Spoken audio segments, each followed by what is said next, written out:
First and foremost, giving all praises, honor, and glory be to Yahawah, Bahasham, Yahawashi, Bahasham, Kakadash. Those are the true names of the Heavenly Father and His Son. Right? Yahawah equals He is, He exists. Yahawashi equals He saves, He delivers, He is salvation. And Barak, Kadash equals a spirit that's holy, a spirit that's set apart. Right? When you call upon your power, you want to call upon Him. And those names, those are the correct names, man. And the Shalawam, Kadash, the Paleo Hebrew, the ancient Hebrew. Right? Second, double honors to the apostles, elders, and bishops of the great millstone, which rule well and teach well and sincerely taught us this truth. Right? The forefathers, the men, spiritual fathers of this truth. Okay, the ones that have labored and taught us this truth diligently, time over time, decade over decade. You know what I'm saying? And they still going hard to this day, right? And Shalawam to the Lord, so for elect, that's the 144,000 men, as well as 1/3 men, women, and children, maintaining themselves, keeping the laws, commandments, and statutes to the best of their ability, man. All right, back again through the spirit, power, and strength of Yahawah, Bahasham, Yahawashi, Bahasham, Kakadash. But hopefully, an edifying lesson in transit. And this one will be entitled "The Final Things in Life." Now, the final things in life, when you say it in the world, you're thinking about maybe carnal things like yachts, right, or mansions, or maids and servants and all that type of stuff. But really the final things of life is the simple things. Is family, is security, not being insecure. Love in the sense of trust, right, integrity. Family, once again, because family, watching your kids grow and knowing that they're safe. These are final things in life, where these material things that you think about, they fade away, they change, they continue to upgrade, and everybody's trying to get up on the status of having the newest and the latest the newest gadget, the latest gadget, when really the final things in life is what Yahawah, Bahasham, Yahawashi is already giving you, and it's all around you. Nature, once again, family. I can keep reiterating that. What we don't have right now is a rest. Okay, according to Micah 2:10, where we can't sit back and enjoy our kids. We can't sit back and enjoy our family. We gotta work over and over, where you working, let's say you working 8-hour, 12-hour days. You come home, you trying to get at least 6 hours, 7 hours of sleep. So what's that? That's 16 hours already out the day. Then your kids, you ain't really got that much time to spend with your kids. You ain't really got that much time to spend with your rib. All right?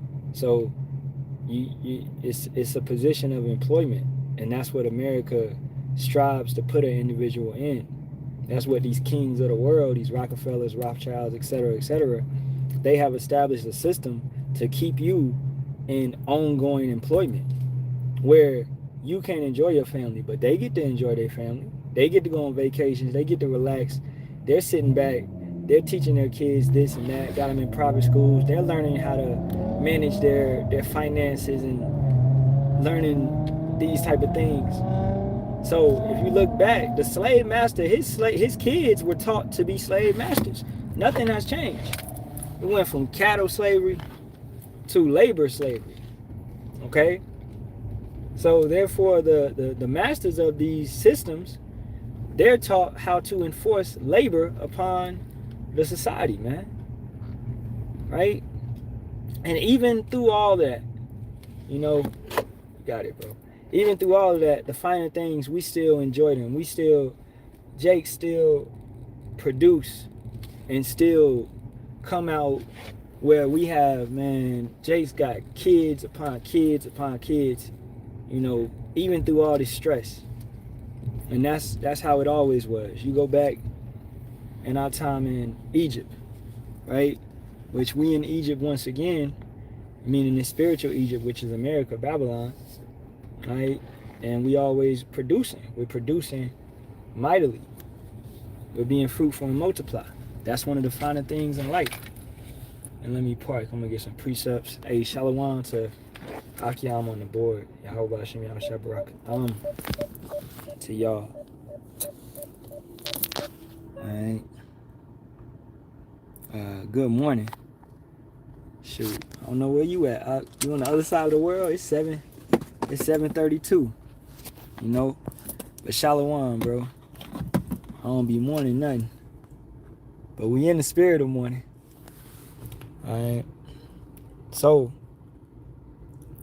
we're not in a position of rest because this devil, and as time goes on, he tries to take away these finer things in life, right? Where your simple relations with a woman, that right there is so tainted, you know, where you trying to deal with a woman, but she's all caught up in the wine of Babylon, where she's not considering laying down or being just with one man. She's considering she got to play you, you know. She got to have multiple individuals, right? Because that's what's been taught and what's been pushed upon her in this society, where the old ways, the old paths, let's get that first, right, is not something that she desires anymore. Or did she ever desire? It is Jeremiah 6:16. Thus saith Yahawah, stand ye in the ways and see and ask for the old paths, where's the good way, and walk therein, and ye shall find rest for your souls. But they said we will not walk therein. So the ways that even you look back at our grandparents and them, those ways were simpler. They were finer though.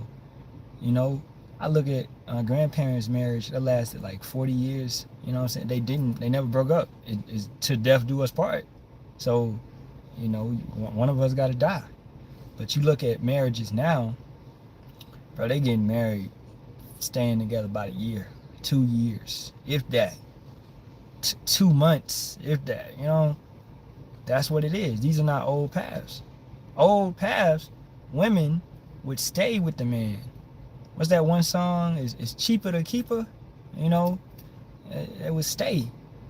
Yeah, he got a girl on the other side of town, but whatever, he still treating me good. Okay, because you didn't have feminism that was all up in the house, that was all up in the mindset of these women.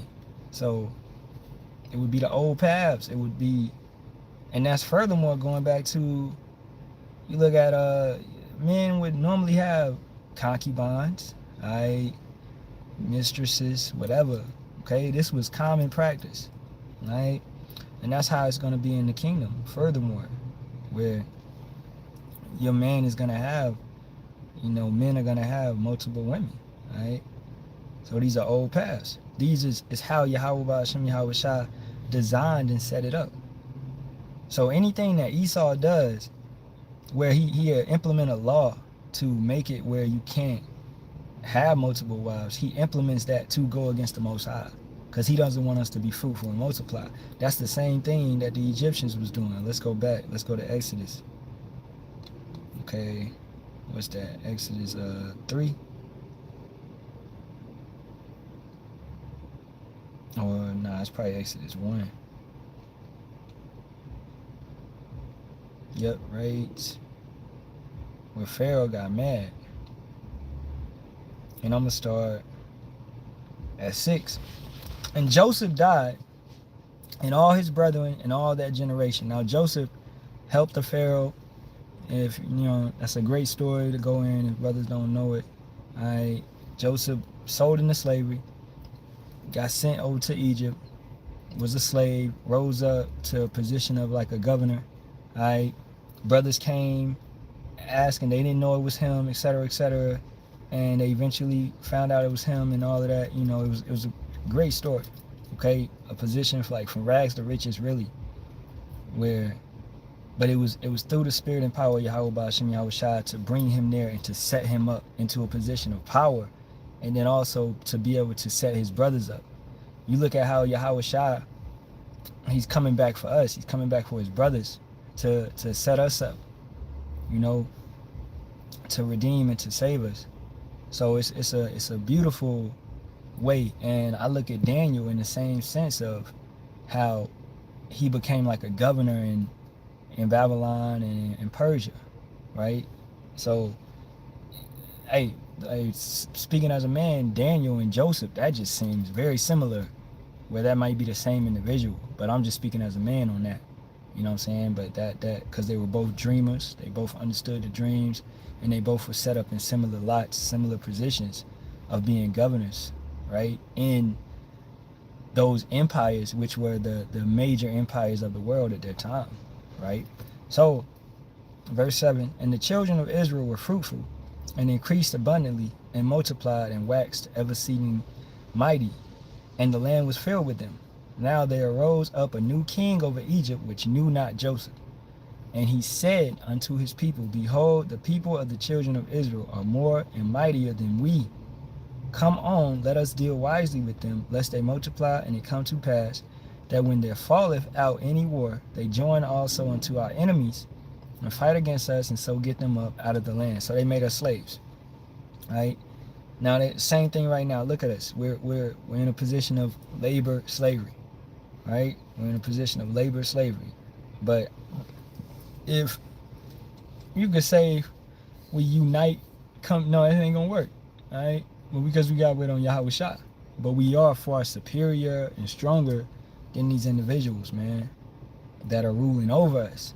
As it says in Isaiah 3:12, children oppress us and women rule over us. These children, these heathens, they don't have a full understanding. They don't have an understanding of the finer things in life, where it's not materials, it's not all this substance that you got and all of that, right? It's these simple things, essential things. Is something that'll make you die for somebody. Look at what Yahawashi had, right? To lay down his life. Now, was he rich? No. Was the brothers rich? No. So he had something more finer, more greater than any of these Romans, where they ain't about to lay their life down in a sense for Caesar and all of that. All right. This truth is that it's the finest thing that you can obtain, and it's given to you as a gift. Faith is a gift, right? So this truth is the finest thing in life, and through this truth you get wisdom, you get to understand, you get to appreciate the simple things, man. We live a simple life. I appreciate the simple things. Try not to let anything go to waste, you know. All right, because we don't got that much. Verse 11, therefore they did set over them taskmasters to afflict them with their burdens, and they built for Pharaoh treasure cities, Pithom and Ramses. But the more they afflicted them, the more they multiplied and grew, and they were grieved because of the children of Israel. So the more that we were under rigorous slavery, we still produced, we still multiplied, we still grew. All right, so it's like pressure, we still come through, we still shine throughout. Now you look at Esau, Edom right now, in his kingdom, it's more of him dying than is being born. So his numbers are being depleted. All right, he's not really producing. Okay, they say in 2040, 2050, the whole the outlook, or the America is gonna look more. It's gonna look more light skinned, like it's gonna look more mixed in a sense. But we know ain't no such thing as mixed. So really, what it is America is gonna look more Israelite than anything. But we know we ain't gonna get to that point, because this place is gonna be destroyed. But ultimately, that right there is a fact, because the kingdom is gonna look very Israelite. Right? It's gonna look very how the world used to look, where it used to be melanated in the sense of tribes. Everybody was dark skinned or had complexion in that sense. Nobody was red. Nobody was looking like Esau. Alright? He was the only nation that was like that. So we getting back to what it used to be like. Alright, verse 12. Actually verse 13. And the Egyptians made the children of Israel to serve with rigor, And they made their lives bitter with hard bondage in mortar and in brick and in all manner of service in the field, all their service wherein they made them to serve with rigor. What we're moving into, what these people can't understand, they can't see, is digital slavery and labor slavery, chattel slavery, all three combined. Okay? All three combined. You know? And then that's what it is. And you can't escape it. What you gonna do? It's coming upon the whole world. It's coming upon the whole planet. Right? So the simple things, like let's say going to the park, having a picnic with your family, or camping, that stuff gonna be out the window. It's not gonna be, we ain't gonna be doing that. It's done. Going to the beach, right? And chilling. You know, no, it's gonna be over.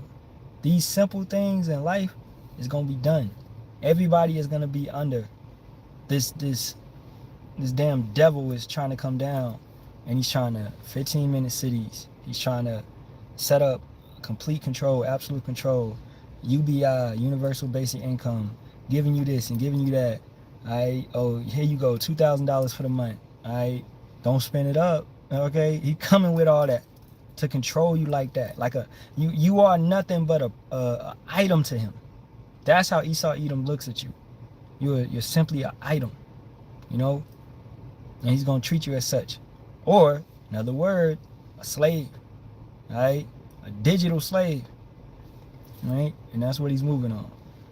So really the point being is, like, hold on and be grateful for this truth, which is the finest thing that we have. And ending it all with Isaiah 33 and 6. As a matter of fact, I started 5. Yahawah is exalted, for he dwelleth on high. He hath filled Zion with judgment and righteousness. And wisdom and knowledge shall be the stability of thy times, and strength of salvation. The fear of Yahawah is his treasure. That wisdom, that understanding. It doesn't matter what we have or what we don't have. As long as we got wisdom and understanding, it can all come back. Right? You can give a fool $10 million, he lose it all next week. You can give a wise man $10 or whatever, you know, and he gonna make that, he gonna apply that and live off of that. He knows where to, hey, I got $10, so I'm gonna use $2 here to buy this, I'm gonna eat off this, boom, boom. I'm not gonna spend it all at one time. So it goes into the fact of wisdom is the real currency. The Holy Spirit, Yahawah Bahasham Yahawashi, right, is setting you up with real currency. We are the rich. And that's so all this substance that they have is gonna be, doesn't matter to them. It doesn't, it's not in the sense of it doesn't matter, but it's not valuable, because it's not real value. All of this money and these dollars ain't valuable. It's a piece of paper, bro. I got some paper in here. It's not real. You know, it's a piece of paper. So this same piece of paper makes money. All right. That's where you look at it like, yo, it's just paper. All right, it's not real substance. We have the real substance. Oh, one that came to mind, man. Poor, wise children. Because that's what we is. Or a poor, wise child is better than an old, admonished king. Ecclesiastes 4:13. Better is a poor and a wise child than an old and foolish king who will no more be admonished. And that's furthermore showing you that wisdom is that currency. Wisdom is that it's going to take you up. Wisdom is what you need to hold on to, because it shall be the stability of thy times. Right? It's gonna get you through. Ultimately, wisdom is what? To fear Yahawah Bahasham Yahawashi. So that's the finest thing in life. You know, where the world would look at the finer things in life as something that's carnal. Right? Yachts, mansions, etc., etc. But that's, yeah, to a worldly standard, but it doesn't really matter to a righteous, wise man, you know? So, hey, man, with that being said, I pray it was edifying. Giving all praises, honor, and glory be to Yahawah, Bahasham, Yahawashi, Bahasham, Kakadash. Double honors to the apostles, elders, and bishops of the great millstone, and Shalawam to the Lord's hopeful elect. Right? Kwam Yasharahla and the Bible bars this wicked kingdom. May Yahawah Bahasham Yahawashi destroy this bitch yesterday, man. Let's get up out of here. Alright? Keep the faith. Shalawam.